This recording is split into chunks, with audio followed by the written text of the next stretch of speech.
सावनेर येथील मुलमुले मेन्शनमध्ये भीषण आग लागली।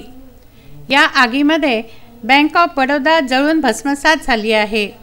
मिळालेल्या माहितीनुसार बुधवारी सकाळी 6 वाजेच्या दरम्यान बँक ऑफ बडोदामध्ये अचानक आग लागली।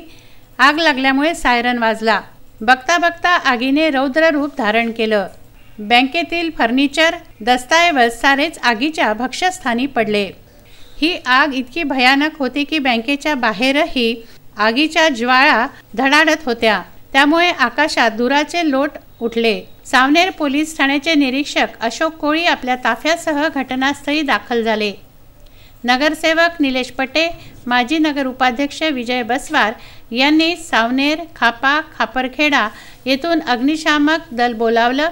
जवळपास 1.5 तासाच्या परिश्रमातून आगीवर नियंत्रण मिळवण्यात आलं। मात्र तोपर्यंत बँक ऑफ बडोदा भस्मसात झाली होती। याच इमारतीमध्ये बँक ऑफ बडोदाच्या वर तालुकास्तरीय LIC ऑफिस देखील आहे।